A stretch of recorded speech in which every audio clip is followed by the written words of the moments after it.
Deputy Prime Minister, His Excellency Gan Kim Yong, Home Minister, His Excellency Shanmugam जी, भारत के विदेश मंत्री doctor Jaishankar जी,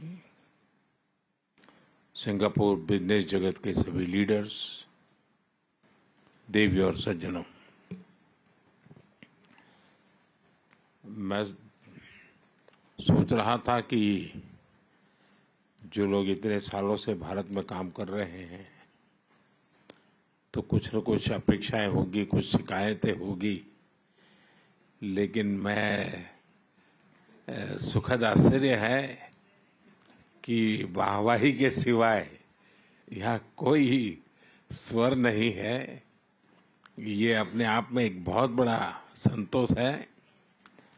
और मैं अपना बात शुरू करने से पहले मैं क्वेक क्वांग मंग को कहना चाहूँगा, उनका मीठा पान।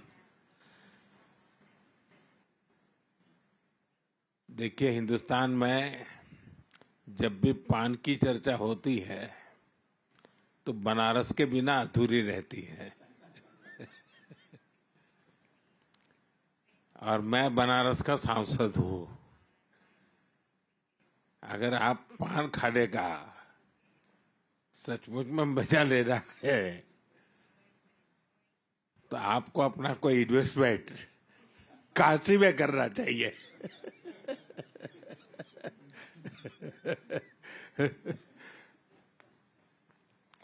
लेकिन मुझे बहुत अच्छा लगा अनेक विषयों पर बात करने का, आप सबको सुनने का मुझे अवसर मिला।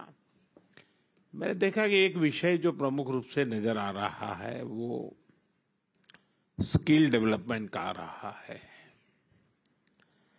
और भारत भी इंडस्ट्री 4.0 को ध्यान में रखते हुए या सेमीकंडक्टर का क्षेत्र को देखते हुए हम स्किल डेवलपमेंट पर बहुत बल दे रहे हैं। भारत की आवश्यकताओं के साथ उसका संबंध एक ग्लोबल जॉब मार्केट के से भी जुड़ा हुआ है। अगर आपकी कंपनियां ग्लोबली क्या चल रहा है उसका एक अगर सर्वे करें, ग्लोबल डिमांड क्या है उसका अगर एक एनालिसिस करें और उसके अनुसार भारत में स्किल डेवलपमेंट के लिए आए तो ग्लोबल जॉब मार्केट को बड़ी आसानी से एड्रेस कर सकते हैं। ये मेरा तीसरा कार्यकाल है और आप में से जो लोग भारत से परिचित हैं उनको पता है कि 1962 के बाद 60 साल के बाद भारत में किसी सरकार को तीसरी बार देश की जनता ने सेवा करने का अवसर दिया है। और दुनिया में सबसे ज्यादा लोगों ने वोट कर करके इस सरकार को बनाया है। और उसका मूल कारण है कि 10 साल का इस सरकार के नीतियों पर विश्वास, उसकी नीयत पर विश्वास और देश को जिस दिशा में हम ले जा रहे हैं, देश में जिस ऊंचाई को प्राप्त करने का हम प्रयास कर रहे हैं, वो भारत के सामान्य मानवीय के एस्पिरेशंस के अनुकूल है। और तब जाकर के इतना बड़ा देश आपके साथ चलता है। यहाँ एविएशन सेक्टर के लोग हैं, दुनिया में फास्टेस्ट ग्रोइंग एविएशन सेक्टर कहीं है तो भारत में है। और हम भी चाहते हैं कि बहुत तेजी से एविएशन के लिए जो जरूरी इंफ्रास्ट्रक्चर है, जो एमआरओज की जरूरत है, वो हमारी प्रायोरिटी का भी एक क्षेत्र है। और इसलिए मैं चाहूंगा, अब जैसे सिंगापुर एयरलाइन का कहना है कि हमें जरा कनेक्टिविटी के लिए नए नए डेस्टिनेशन मिले, बहुत स्वाभाविक है। लेकिन मैं ये भी चाहूंगा कि आप इतना छोटा विचार मत रखिए। आप आइए, नए एयरपोर्ट के मैदान इन्वेस्टमेंट की दृष्टि से आइए, डेस्टिनेशन भी ले जाइए, एक विन विन सिचुएशन बनेगी। एयरपोर्ट का निर्माण भी आप करेंगे, डेस्टिनेशन का अपॉर्चुनिटी भी आपको मिलेगा। तो हम एक उस प्रकार से एक पैकेज बना करके चल सकते हैं, क्योंकि भारत में शायद मुझे बहुत ही निकट भविष्य में 100 से ज्यादा एयरपोर्ट बनाने होंगे। यानी अपने आप में एक बहुत बड़ा मिशन है, क्योंकि जिस प्रकार से मेरा यहाँ एविएशन सेक्टर का ग्रोथ है और जिस प्रकार से एस्पिरेशनल सोसाइटी के ये जो मांग है, आज मैं उसको कैटर नहीं कर पा रहा हूँ। हम कम पड़ रहे हैं, हमें बहुत बड़ी आवश्यकता है। उसी प्रकार से आज खुशी की खबर तो है ही है, एयर इंडिया का आपके साथ यहाँ मर्जर होना, ये अपने आप में एक बहुत बड़ा काम हुआ है। लेकिन ये भी हम सोचे कि Bharat with in India domestic air traffic के लिए हम चाहते हैं कि कंपटीशन की स्थिति बने, अधिक कंपनी आए। आज वो स्थिति नहीं है, बहुत पूरा स्काई ओपन पड़ा है जी। और मैं चाहूंगा कि आप में से जो कंपनियां उस दिशा में भी आगे आना चाहती हैं, तो उसके लिए भी अवकाश है।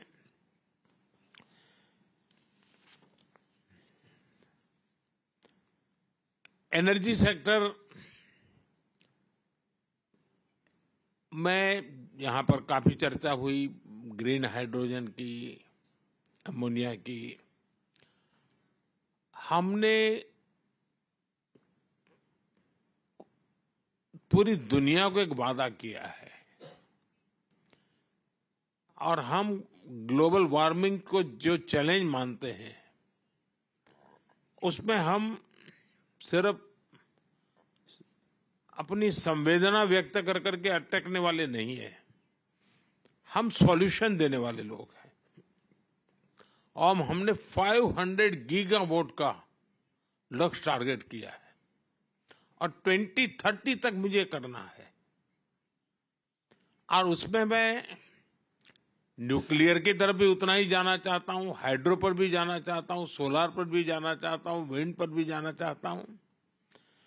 उसी प्रकार से हमने बायोफ्यूल की पॉलिसी बनाई है, उसकी दिशा में भी एक बहुत बड़ा काम।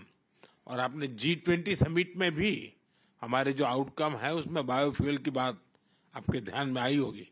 भारत उसको लीड करना चाहता है। मैं चाहूंगा ऐसे अनेक क्षेत्र हैं एनर्जी से जुड़े हुए, जिसके कारण ग्रीन जॉब की पूरी संभावना है। उसके लिए भी हम काफी इनिशिएटिव ले रहे हैं। मैं आपसे आग्रह करूंगा, आप आइए। हम देश में दूसरे प्रकार से भी एनवायरनमेंट को एड्रेस करना है, जैसे हमारी स्क्रैपिंग पॉलिसी। ये इतनी बड़ी अपॉर्चुनिटी है। मैं सरकार के सारे पुराने व्हीकल स्क्रैप करने की दिशा में जा रहा हूं। इतने बड़े देश में सारे पुराने व्हीकल स्क्रैप होना यानी इतना बड़ा काम है। अगर आपकी कंपनियां मान लीजिए इन्वेस्टमेंट करें या खुद इस दिशा में आए, और उसके कारण इलेक्ट्रिक व्हीकल का बहुत बड़ा नया मार्केट बनेगा। जैसे मेरे मन में है कि मैं मेरे देश की मेरी पहली प्रायोरिटी सारे एम्बुलेंसेस, जितने पुराने एम्बुलेंस हैं, उन सारे एम्बुलेंस को स्क्रैप कर देना और उन सबको नए, और वो भी हाइब्रिड इलेक्ट्रिक व्हीकल भी हो और हमारे जो रेगुलर जिस प्रकार का फ्यूल का उपयोग करते हैं, ताकि कभी एम्बुलेंस को रुकने की नौबत ना आ जाए। अब आप कल्पना कर सकते हैं हिंदुस्तान जैसे इतने बड़े देश में कितनी बड़ी आवश्यकता होगी पब्लिक ट्रांसपोर्ट। तो स्क्रैपिंग का एक ऐसा बड़ा क्षेत्र है, अगर आप वहां की कंपनियों को फाइनेंस की मदद कर सकते हैं और थोड़ा शुरू में, क्योंकि एक प्रकार से ग्लोबल गुड के लिए है, ये एनवायरनमेंट की दृष्टि से बहुत बड़ा काम है, तो आपके लिए एक बहुत बड़ा अवसर के रूप में। आप जानते हैं, मैं पहले भी कह चुका हूं, रिफॉर्म के क्षेत्र में मेरी सरकार बहुत प्रतिबद्ध है और हम रिफॉर्म हमारे देश की आवश्यकता, हमारे देश के भविष्य को ध्यान में रख कर करें, लेकिन हम ग्लोबल स्टैंडर्ड को मीट करने वाले रिफॉर्म्स भी कर रहे हैं। और रिफॉर्म, परफॉर्म, ट्रांसफॉर्म करके संकल्प को लेकर के हम चल रहे हैं। और जैसा गौतम जी ने उल्लेख भी किया मेरे लास्ट भाषण का, मैं तो कहूंगा हम रिफॉर्म करेंगे, आप परफॉर्म कीजिए। अवसर ही अवसर है और इसलिए मैं आप सबको, और आप जानते हैं जहां तक पॉपुलेशन के हिसाब से दुनिया में हमारा जितना है हिस्सा, पहली बार हम उस स्थिति पर पहुंचे हैं कि हमारे पॉपुलेशन का जितना परसेंटेज है उतना ही परसेंटेज, उससे +1 हम ग्लोबल गुड में कंट्रीब्यूट कर रहे हैं। यानी एक वैश्विक जिम्मेवारियों को संतुलित रूप से यानी निभाना, ये बहुत कम लोग कर सकते हैं जो आज इतना बड़ा भारत देश कर रहा है। तो मैं मानता हूं कि इसको आप आगे जाकर के अपने फायदे में भी कैसे बदल सकते हैं। आप देखते हैं फिनटेक ने दुनिया में, भारत के पास टैलेंट भी है, उसका लाभ तो मिलेगा, लेकिन भारत के लोग टेक्नोलॉजी के एडॉप्ट करने में कितने तेज हैं। आज फिनटेक की दुनिया में हमारा यूपीआई, फाइनेंशियल डिजिटल ट्रांजैक्शन, दुनिया में जितना रियल टाइम ट्रांजैक्शन होता है उसका 50% अकेले इंडिया में होता है। इसका मतलब ये ऐसा क्षेत्र है कि जिसमें, इसका मतलब ये हुआ कि फिनटेक की दुनिया में अगर ग्लोबल लीडर बनना है तो भारत को केंद्र बिंदु बना करके बड़ी आसानी से आप फिनटेक की दुनिया में आप आगे आ सकते हैं। स्टार्टअप के अंदर हमने काफी रिफॉर्म की है। इस बजट में भी हमने स्टार्टअप को काफी रिलैक्सेशन दिए हैं। भारत में Tier 2, Tier 3 सिटी में भी बहुत तेजी से स्टार्टअप ग्रो कर रहे हैं। 10 साल के भीतर भीतर हम करीब 10 साल पहले 100 स्टार्टअप थे, आज करीब 100,000 से भी ज्यादा स्टार्टअप है। बहुत बड़ी मात्रा में ग्लोबली लोग इन्वेस्ट कर रहे हैं और सक्सेसफुल स्टोरी है कि बहुत बड़ी मात्रा में उसमें से यूनिकॉर्न्स बन रहे हैं। मैं चाहूंगा कि आपके यहाँ जो फाइनेंस के वर्ल्ड से जुड़े हुए लोग हैं, भारत के स्टार्टअप की दुनिया को अगर तराशेंगे तो उनके सामने बहुत बड़ी संभावना है। हम बहुत एग्रेसिवली सेमीकंडक्टर के क्षेत्र में जा रहे हैं। अब तक करीब 5 कंपनियां ऑलरेडी अपना काम शुरू कर चुकी हैं, आगे भी औरों की संभावनाएं हैं और हम पूरी इकोसिस्टम को लाने वाले हैं। हम कोई एक छोटा सा टुकड़ा, एक आध हिस्सा करके अटकने वाले नहीं है। भारत के पास टैलेंट है। आज दुनिया में जितने भी चिप्स हैं, अगर उसका राइटिंग का काम है तो सॉफ्टवेयर का काम है, वो सब हिंदुस्तान में हो रहा है। सब बड़ी कंपनियों के रिसर्च यूनिट वहीं पर है। अब हम चाहते हैं कि हम खुद ही यहाँ पर उस दिशा में आगे बढ़े। तो आपके लिए वो भी एक बहुत बड़ा स्कोप है। भारत में एक स्टेबिलिटी है, पॉलिटिकल स्टेबिलिटी है, लेकिन हम हमारी नीतियों में प्रिडिक्टेबल नीतियां लेकर के चल रहे हैं, लेकिन प्रोग्रेसिव पॉलिसी लेकर के भी चल रहे हैं। हम दुनिया में जो भी संभावना है उन नीतियों को, और हर एक के लिए काफी ओपन हो, कोई सीक्रेसी और फिर बाद में जाकर के कुछ दूसरा और फिर कोई तीसरी डेफिनेशन, हम उस दिशा में जाने वाले लोगों में से नहीं है। एंड एक ट्रांसपेरेंसी के साथ, पूरे कमिटमेंट के साथ आज हम दुनिया के सब लोगों को अपनी बात बता रहे हैं। आज मैं सिंगापुर में इतने बड़े महत्वपूर्ण फोरम में बैठा हूं तो मैं आपको विश्वास दिलाना चाहता हूं कि भारत तो प्रगति कर रहा है, लेकिन भारत में जो सरकार है वो सरकार पिछले 10 साल में जो काम किया है उससे 3 गुना काम इस 5 साल में करने के मिजाज से काम कर रही है। वो विश्वास लेकर के हम कर रहे हैं। अभी मेरी सरकार को 100 दिन नहीं हुए हैं, लेकिन 100 डेज के अंदर सिर्फ हमारे जो नीति निर्णय हुए हैं, शायद दुनिया के किसी देश में 5 साल में जो निर्णय नहीं हो सकते होंगे, वो मेरे 100 डेज में हुए हैं। यानी ये हमारी स्पीड है। स्केल भी आप कल्पना कर सकते हैं। सिर्फ हमने गरीबों के लिए घर बनाए, 4 करोड़ घर। अब ये यानी कितने सिंगापुर बन जाए, 4 करोड़ घर, यानी ये स्केल है। हमारे यहाँ करीब 100 सिटीज मेट्रो बनने वाला है। कितना बड़ा काम है। हमारा अर्बनाइजेशन बहुत तेजी से हो रहा है। बहुत तेजी से हमारे यहाँ ग्रामीण जीवन अर्बनाइजेशन की तरफ। अब अर्बन इंफ्रास्ट्रक्चर एक बहुत बड़ा काम है। नए सिटीज की हमारी जरूरत है, वो एक बहुत बड़ा काम है। यानी मैं कहता हूं कि स्काई इज द लिमिट वाली व्याख्या भी भारत के लिए छोटी पड़ती है, क्योंकि हम तो स्पेस में भी उतना ही काम कर रहे हैं। स्पेस में आज दुनिया में हमने जिस प्रकार से काम किया है और स्पेस को हमने ओपन अप कर दिया है। मेरे यहाँ पॉलिसी में अब स्पेस को हमने सरकारी एक इकाई के रूप में नहीं रखा है, इसको हमने ओपन अप किया है। आज सिर्फ स्पेस में मेरे यहाँ 200 से ज्यादा स्टार्टअप्स हैं और 22-25 साल के बच्चे खुद अपने सैटेलाइट लॉन्च कर रहे हैं। यानी आप कल्पना कर सकते हैं कि कितना तेजी से विकास हो रहा है। और इस विकास की यात्रा में मैं आप सबको भागीदार बनने के लिए निमंत्रण देता हूं।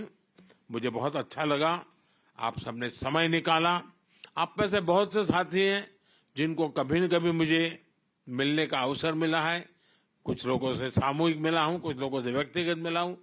जब मैं सिंगापुर में आप सबसे मिलता हूं तो मुझे ऐसा लगता नहीं है कि मैं किसी नए लोगों को मिल रहा हूं या नई बात सुन रहा हूं। इतना हमारे बीच में, और शायद किसी एक सरकार के साथ इतना निकट ओपन नाता बन जाए, ऐसा बहुत रेयर होता है। जो आज मैं देखता हूं कि सिंगापुर के बिजनेस वर्ल्ड का भारत की सरकार के साथ है। ये मेरे लिए सबसे बड़े संतोष की बात है कि आप सबको लग रहा है कि हाँ यार, ये सरकार हमारी है, ये सरकार हमारा सुनती है, ये सरकार में हम खुलकर कुछ कह भी सकते हैं। ये नाता जो है वो हमारी सबसे बड़ी पूंजी है। और इसलिए मैं आप सबसे आग्रह करूंगा कि अवसर है, अवसर को जाने मत दीजिए। और जितने भी नए क्षेत्रों में आप आना चाहते हैं, मैं तैयार हूं। कुछ क्षेत्र ऐसे होंगे कि जिसमें शायद हमारे पास नीति नहीं होगी, आप लेकर के आइए, मैं नई नीति बनाने के लिए तैयार हूं। लेकिन भारत संभावनाओं का क्षेत्र है। इन संभावनाओं के क्षेत्र को आप अपने नसीब के लिए उपयोग कीजिए और आपके लिए फिर कभी कोई रुकावट नहीं होगी, ये मैं आपको विश्वास दिलाता हूं। मैं फिर एक बार आप दोनों महाशय यहाँ इस समय निकाल करके आए, मैं आपका भी बहुत बहुत आभार व्यक्त करता हूं। आप सबका बहुत बहुत धन्यवाद।